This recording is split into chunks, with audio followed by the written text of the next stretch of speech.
everyone, happy Sunday. I am so happy y'all tuned in with me again this morning. Our groups have been amazing. I just want to tell you that, and I would love for you guys to jump in. So I'm going to continue inviting you guys to jump in. Our Monday nights were high school and middle school, guys and girls. We're building a foundation of faith. It's been a great conversation, it's a blast. Tuesday night, this Tuesday, we have our guys. We're going to be playing video games and continuing going through the book of John. And then the following Tuesday, so every other Tuesday, we have Bloom nights with the girls, and we're going through the book of Genesis, and the conversations are so amazing there. I would love to have you guys invite your children into those things. So over the last couple weeks, we've talked about how you have control over your life. How decisions you make are yours and yours alone. They're no one else's. So we discussed how you can react to hard times, good times, and how that determines the impact you have out of your story. We even talked about the simple truths and choices, which are like how you say something, what you say, how you respond, how you listen, how those things can shape your life. But today we're going to be talking about the essence and the truth in everything I've talked about. So if you haven't got anything over the last month I've been talking to you guys through January, I just want you to get this truth. Everything we do should be with love, action, and truth. Do it out of love and have actions and truth behind it. So first, I want to set us up back up from where we were last week. So do you remember the verse we talked a lot about over last week? Be quick to listen, slow to speak, and slow to anger.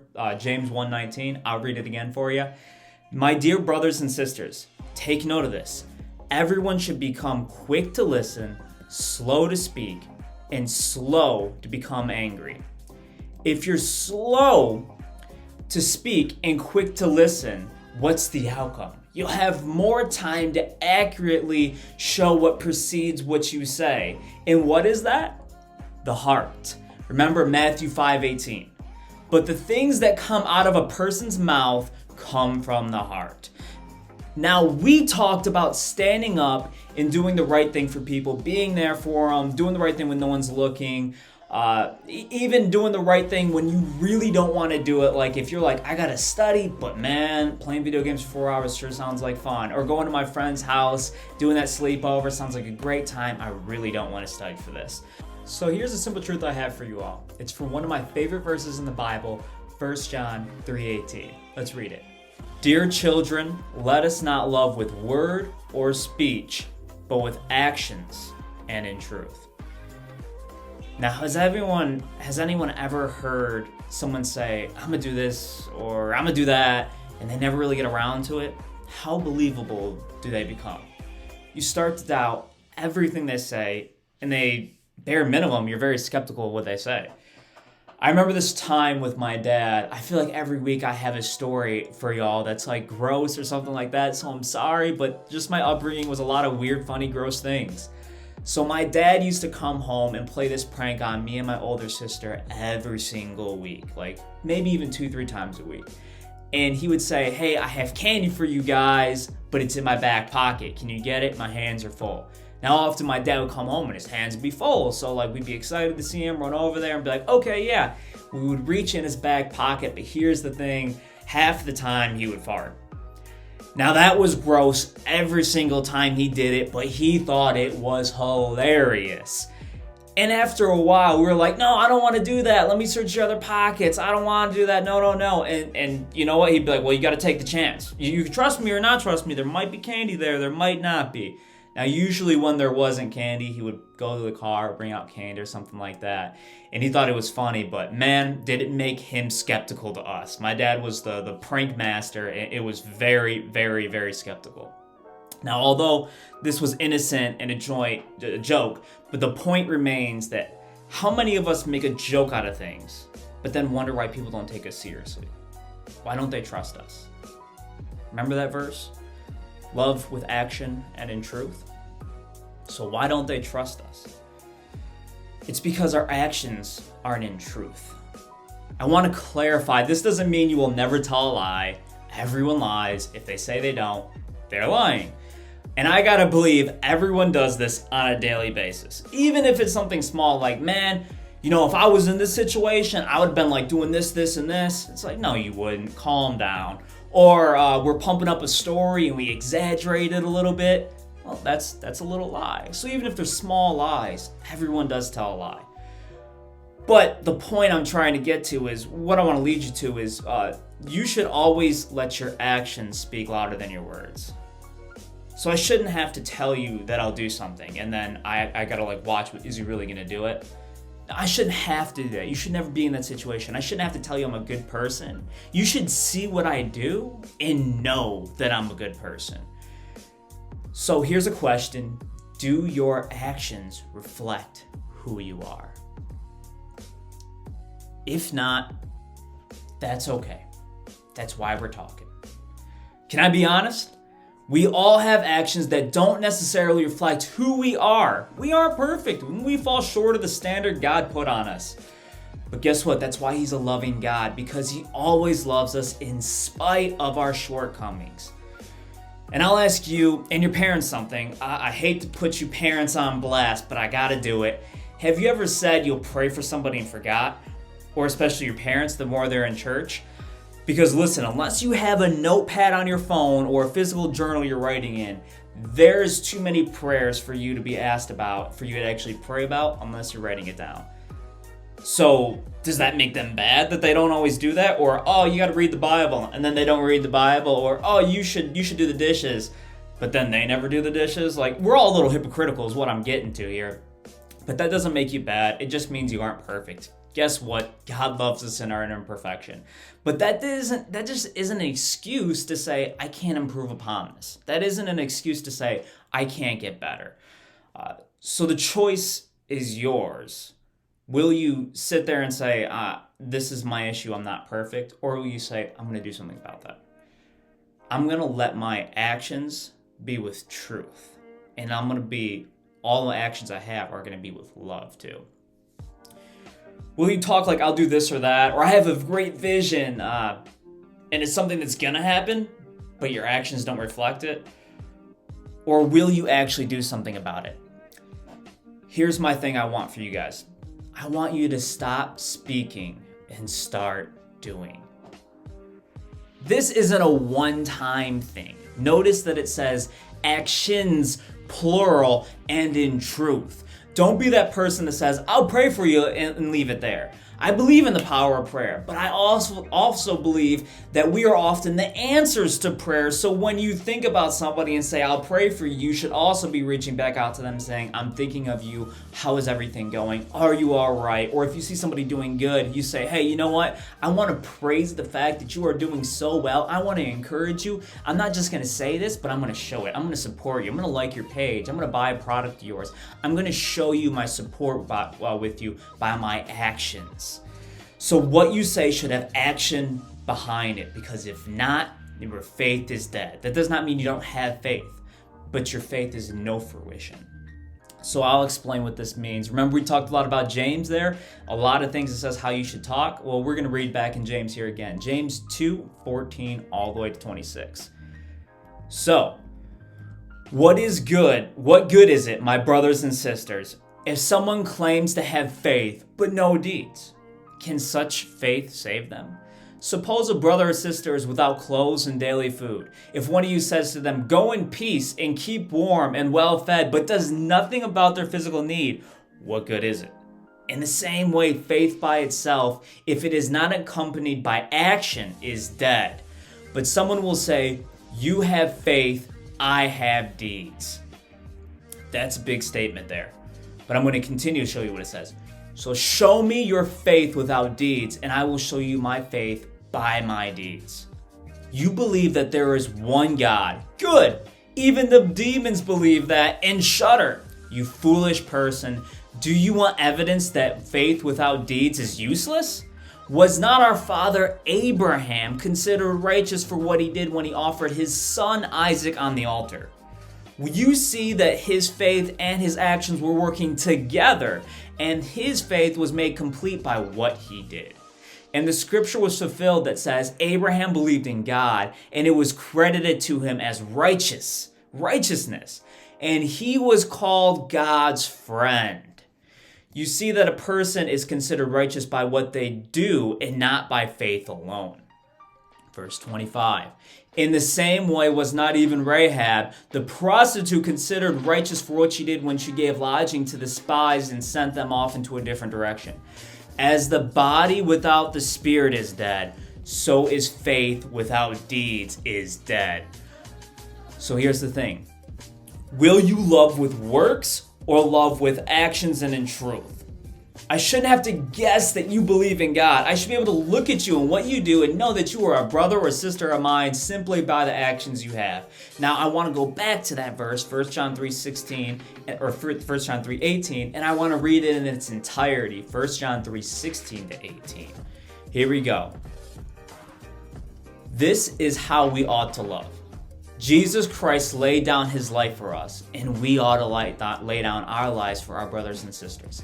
If anyone has material possessions and sees a brother or sister in need but has no pity on them, how can the love of God be in that person?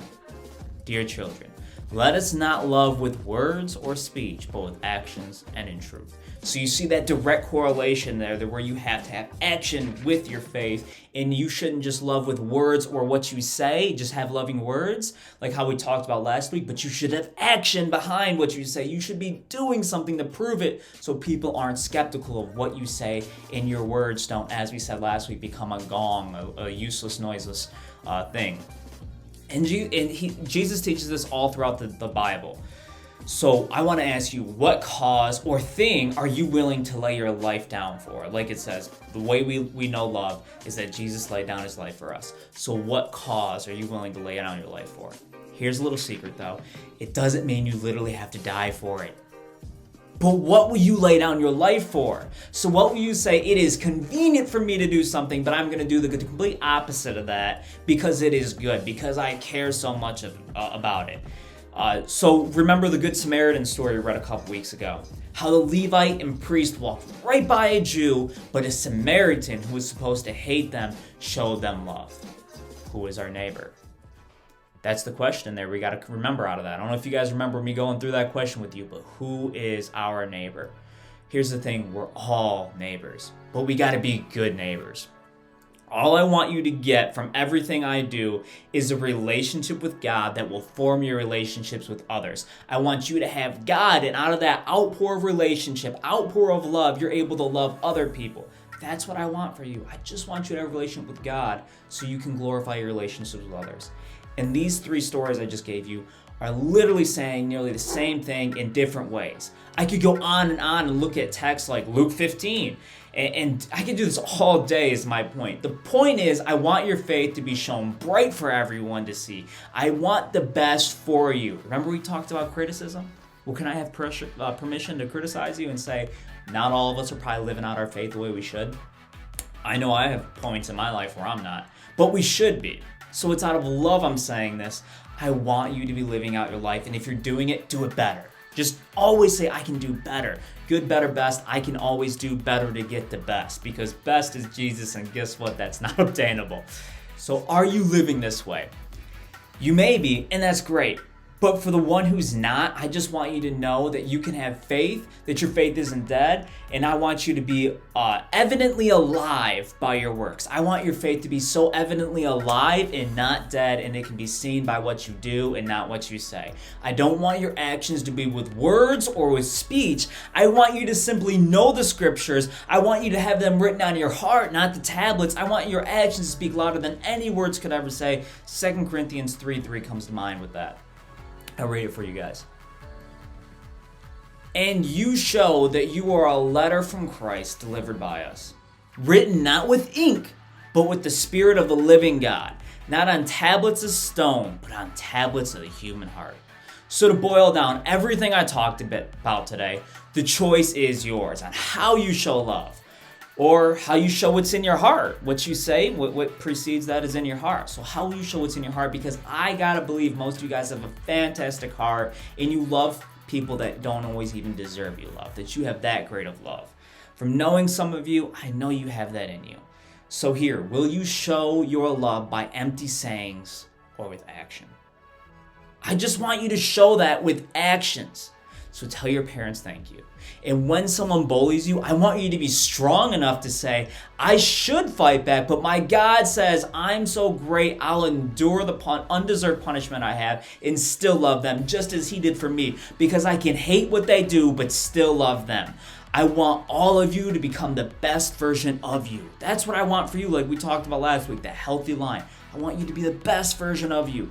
And that starts by listening to what God says, by having actions that show the love that God has for you. You should be able to show the love God has for you by loving others. And after all, we only know love because God loved us first. That's 1 John 4:19 right there. So here, guys, I want you to love with action. That's it. Just love with action. So get involved, grow more, join a group. We've got the So-and-So show coming up for you guys where they'll talk about how having too much of a good thing can be bad. It's like, you ever drank water? Well, too much water, you're going to drown. But they're going to talk about the same analogy here. It's fantastic. But I want you to go home this week thinking about, how can I show love? Let alone my own love, but God's love by what I do. I love you all. Tune in next week. Thanks for tuning in this week. And next week, we're going to transition into a new series, and we're going to be talking about relationships. Love you all. I'm going to pray for you. Let's go. Father, I thank you for your time. I thank you for your love. I thank you for loving us first so that we can love others. I thank you for all that you can do. I thank you for your grace, for forgiving us. I thank you for removing the standard and saying, I'll be the standard, taking our place and showing us what that perfection is, showing us what a good neighbor is, showing us how to love people with action, how to love us with action. Because after all, the standard that was set for loving others with actions was set by you coming to earth. Not as a king or anything like that, but coming to earth humbly as a low man, showing that you're the Christ, loving when people didn't deserve our love, when we didn't deserve your love, and even dying for us, and still praying for us, and having the mindset to say, it is finished, the work is finished. We know that the ultimate work is finished, God, but we just want to spread your gospel, and we want to show people your love by our love.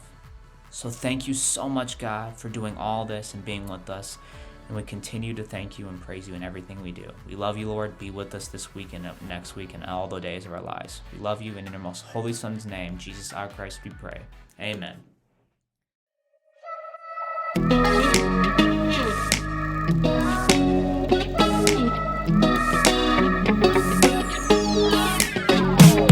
Whenever I'm in need and I'm looking for help, God, you're always there for me.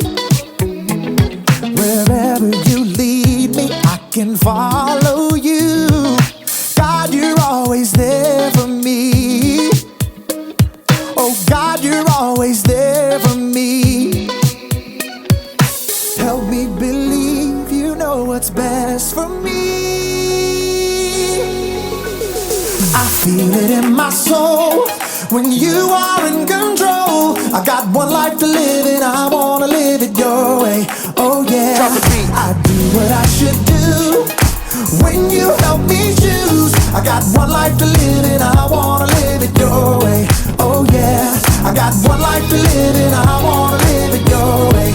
Oh yeah, one life to live and I wanna live it your way. Whenever I'm lost and I don't know where to turn, God, you're always there for me. Wherever I go, you're always by my side. God, you're always there for me. Oh, God, you're always there for me. So help me believe you know what's best for me. I feel it in my soul when you are in control. I got one life to live and I wanna live it your way. Oh yeah, I do what I should do when you help me choose. I got one life to live and I wanna live it your way. Oh yeah, I got one life to live and I wanna live it your way. Oh yeah. Yeah. God, help us to be more like you, 'cause your way is the best way. I feel it in my soul when you are in control. I I got one life to live and I wanna live it your way. Oh yeah, I do what I should do when you help me choose. I got one life to live and I wanna live it your way. Oh yeah, I feel it in my soul when you are in control. I got one life to live and I wanna live it your way.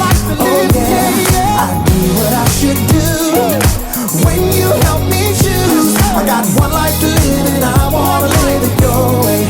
Oh yeah, I got one life to live and I wanna live it your way. Oh yeah. That was some fantastic worship, and now let's see what the So-and-So Show's got to say. Stay tuned, guys.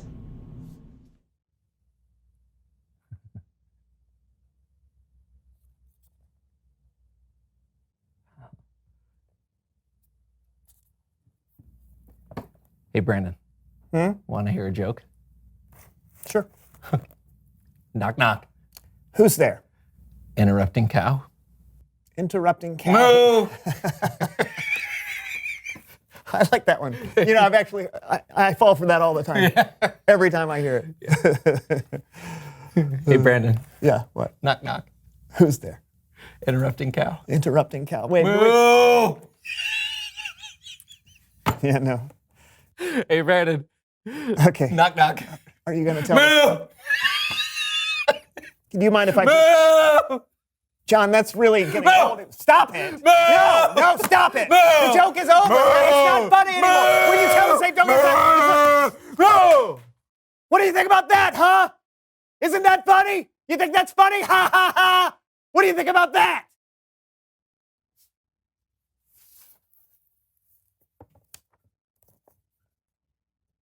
I don't get it. Moo! I get it.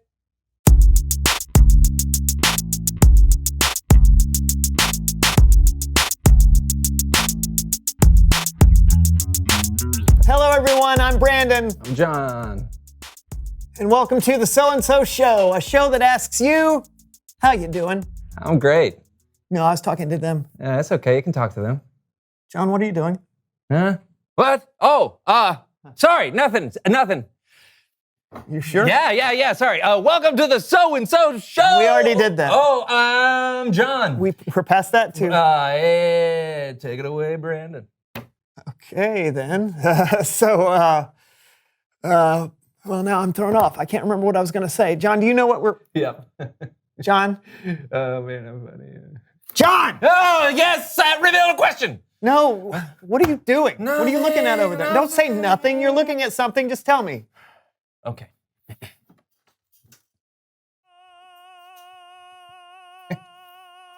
What is... Picture in a picture. I know, but how did you... Oh, the remote control. You know, we've been using. See, watch this. Off, on, off, on, on. Okay, I get it. All right. Why are you watching us? Oh, I'm just going down memory lane, you know. We're really funny on the show. Plus, I really learn a lot from me. Okay, but, we're on the show right now, so can you just Just what? put that away and engage with the audience, right? Sure. Done. All right. Sorry about that, everyone. Let's see if I can get things back on track. Today, we are going to talk about something that's really, really important. Right, John? Yeah. John, Man, I'm really funny. you know what? I think we should play an impromptu game. What do you say about that, John? Okay. Great. It's a brand new game that I just made up that John is unaware of, and it's called Say When.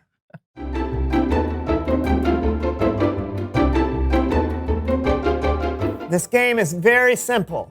I mean, really simple. Before me, I have an 8-cup measuring pitcher as well as an endless supply of delicious syrup. This stuff is super sweet, right, John? Yeah. When I say go, I'm going to start pouring this syrup into this pitcher until John says the word when. Okay, once he says when, John has to drink the syrup I've poured. It's easy enough, right, John? Okay. Okay, indeed. So you ready to play, John? That's as good as a yes to me. Let's play say when. Go. Here we go. First bottle, John. Here it comes. It's a lot of syrup. I mean, right now we're already at 1 cup of syrup you're going to have to drink. Okay, I'm gonna look at the sink in a little bit. Okay, 2 cups of syrup. You want to say when yet? Not yet. Let's do another bottle. Oh, look at that. Oh, that's going to feel so good going down your throat. I haven't bathed in a while. I don't know what to think of that. All right, we got 3 whole cups. Yeah. Now, I don't know if you want to drink all 4 of these cups. You're on a diet, right? This is ridiculous. It sure is. Here we go, big bottle here. This is 4 whole cups right here. Okay, go. I like Boing. golf. Hey, do you know how many cups are in a pint, John? I don't know. There's 2 cups in every pint. Okay. Ooh, this is a lot, sir. My name is John. You can call me John. I know what your name is, John, but do you know what you're doing? Okay. I mean, it's literally overflowing. Yeah, it's a figurative thing to say. It's gonna taste so good.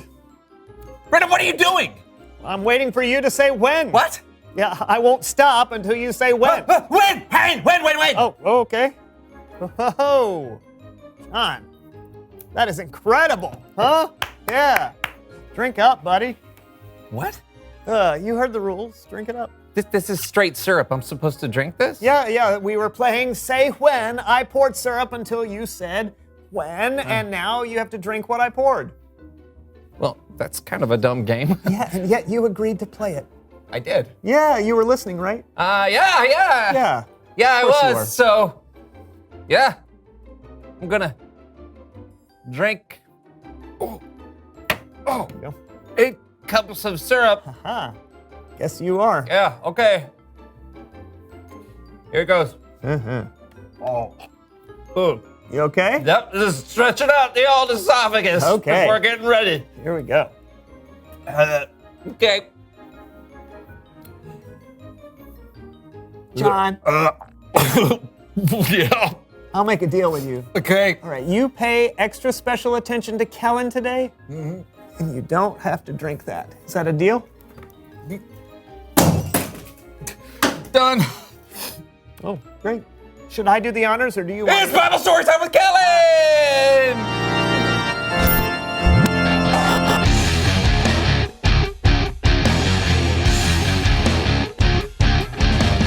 Hey fellas, how's it going? Wonderful, Kellen. Cool.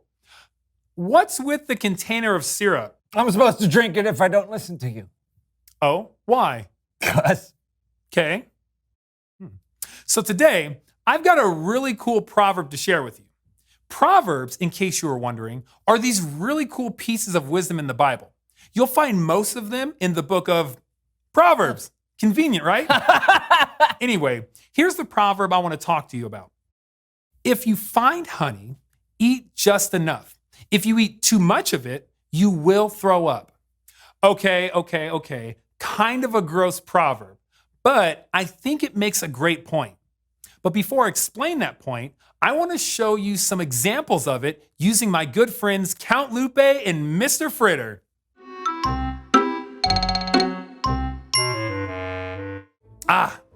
Mr. Fritter and Count Lupe are at the gym getting some good exercise. 48, 49, 50. Wow, Count Lupe. It sure does feel good to get some exercise. It does the body good, no? Yes. That is what I said. Now I am going to add 200 more pounds to this dumbbell and do 1,000 more curls. Oh, Count Lupe. Exercise is good, but you can overdo it and actually hurt yourself. Nonsense. I exercise all the time. I will be a perfect specimen. But Count Lupe, I don't think you should. I will now do them as fast as possible. 1, 2, 3, Count 4, Lupe, 5, please. 6, 7, I don't think 8, this is 9, a good 10, 11, 12. Ooh. idea. Maybe you are right. Feeling a little crispy. Wow. So exercise is great, but too much could actually hurt you. Now, you probably won't get hurt from weights falling from the sky, but it is always good to do the amount of exercise that's right for you. Now, let's check on them again. Oh, I've got you now, Count Lupe. Not if I get you first, Mr. Fritter. Look out! No, you look out. Yes! No! Ah. Haha, that's 2 games in a row. This is the best I've ever played. Oh, the alarm went off. Time for us to stop playing and study for the test tomorrow. Study, Schmuddy. I am playing with or without you. Oh, Count Lupe, I wish you wouldn't. I think I will. Ha ha! Can barely keep my eyes open. They burn! They burn! Count Lupe, I think you should stop before Wow! you regret it. Water! Water! Yeah, when you play too many video games, your eyes won't catch on fire. Probably. But playing video games too much can hurt your rest, it can hurt your grades, and it can even hurt your relationships. Make sure you put the controller down and engage with others and do the things you need to do. Thank you so much again, Mr. Fritter and Count Lupe. Thank you, Kellen. Learning lessons is painful. But at least now we know when to Wow! stop. Are you okay, Count Lupe? Oh dear. I shall return. Let's go over Proverbs 25:16 one more time. If you find honey, eat just enough. If you eat too much of it, you will throw up. Too much of something, even something good, can cause harm. It can hurt you. And it can get in the way of your relationships with others and your relationship with God. Having self-control and knowing when to stop is a great way to honor God with your body, your mind, and your soul. That totally makes sense. Thanks for the lesson, Kellen. Anytime. Stay cool, my friends, and don't drink that. Okay, bye. Wow. Okay, so I was so glued to watching how funny and talented and ruggedly handsome I am. I totally didn't engage with all of you, or you, and I almost had to drink 8 cups of Cell. Yeah, listen, I think that watching the so-and-so show is a good thing. Yeah, me too. Yeah, but even when it comes to our own show, watching it all day long and doing nothing else is probably not the best use of your time. Yeah, but with something as good and wholesome and funny as this, how do you even stop watching? I think that is an excellent question. Oh yeah? Hey, reveal the question. Yeah, how do you know when to stop? Got any ideas? Maybe ask yourself, is what I'm doing going to make me sick? Or what about, is what I'm doing going to interfere with what I'm supposed to do? That's good too. Take some time together and talk about it. How do you know when to stop? Yeah, you know, I think we should stop shooting this episode. Right? Yeah, don't want to give too much of a good thing. All right, true that. I'm Brandon. I'm John. This was the So-and-so Show. See ya. I really want to drink it. I know. All right, it's time to find out, will it float in Karo syrup? What do you think? This is a plastic egg. I think that will definitely float. It's definitely I think gonna it'll float. just sit on top. It's going to go all the way to the bottom. Oh, that is awesome. Give it a second. If it's going to sink, it's going to take a while. It's not. Oh! Oh, it stopped it. Oh, it floats. Oh, who'd have I thought? never would have thought that. Oh, this is my grandfather's watch. I was just seeing how much time we had. Yeah. This will be great. Wait, no! Oh, it sinks. What else we got?